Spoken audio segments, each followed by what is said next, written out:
মোহাম্মদ শাহজালাল মজুমদার। আমার গ্রামের বাড়ি, গ্রাম হলো দরগারনামা, পোস্ট অফিস বাতাইছড়ি, থানা বড়ুরা, জেলা কুমিল্লা। আমি 2021 সালে ফেব্রুয়ারি মাসে আমি ডায়াবেটিসের কারণে আমার ডান পাটা ক্ষতিগ্রস্ত হয়। আমি ডান পাটা ব্রেনগিন হওয়ার কারণে আমি পাটা কেটে দিই। আমি দীর্ঘ 13 মাস আমি চিকিৎসাধীন ছিলাম। আমার ব্যয়বহুল চিকিৎসা খরচ হয়েছে প্রায় 10.5 লক্ষ টাকা। দ্বিতীয় পরে আমি দেখা গেল আমার কিছুদিন পূর্বে, বলতে আমার আজকে থেকে 15-16 দিন আগেই হঠাৎ করে দেখি আমার বাম পায়ের বুড়া আঙুলটা আবার ইনফেকশন দেখা দিচ্ছে। এই আঙুলটা আমার ইনফেকশন দেখা দিচ্ছে। দেওয়ার পরে আমি ডাক্তারের সম্পূর্ণ হওয়ার পরে তারা আমাকে একটা টার্গেট দিচ্ছে, এটা অপারেশন করতে হবে, কেটে ফেলতে হবে। আমি বললাম যে এখন কত টাকার প্রয়োজন। আসলে আমি আজকে থেকে 7-8 মাস আগে আমি সুস্থ হয়ে এই পর্যন্ত যে আমি আবার আরেকটা অপারেশন করব সেই টাকা আমি মিলাইতে পারতেছি না।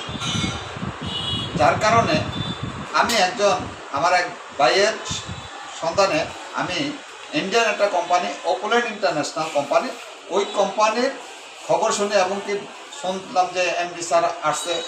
তখন আমি সরাসরি ওনার সাথে দেখা করলাম। করার পরে উনি বললো, ভাইজান আপনি এটা করেন, আমাদের একটা প্রোডাক্ট আছে, আপনি ওটা ব্যবহার করার পরে দেখেন যে আপনি এটা 4-5 দিনে দেখবেন যে মোটামুটি লাইনে চলে আসছে। আমি স্যারে আমাকে বলার পরে আমি বললাম যে ঠিক আছে স্যার, আমারে আপনি প্রোডাক্টগুলো দেন। স্যারে আমার তিনটা প্রোডাক্ট দিয়েছে। একটা হলো তুলসী জুস, একটা হলো রেড অ্যালোভেরা, আর একটা হলো CMD। এই 3টা প্রোডাক্ট আমার দিচ্ছে। দেওয়ার পরে আমি আজকে 5 দিন ইউজ করছি। করার সাথে সাথে আমার পাও ইনশাল্লাহ সম্পূর্ণভাবে সুস্থ হয়ে গেছে। আমার পাও আর কাটতে হবে না ইনশাল্লাহ। আমি ভালো আছি। আমার এটা এটুকু জায়গা আমার পরে গেছিলো, খসে গেছিলো, কিন্তু এখন আমার এটা পূরণ হয়ে গেছে। এখন আমার এটা সম্পূর্ণ সুস্থ আছে।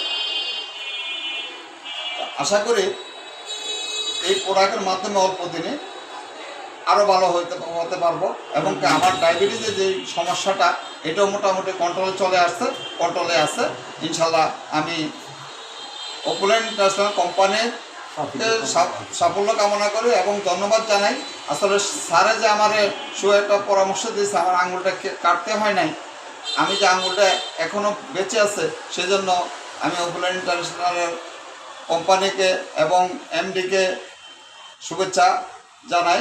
এই বলে আমি আমার বক্তব্য শেষ করলাম। আসসালামু আলাইকুম।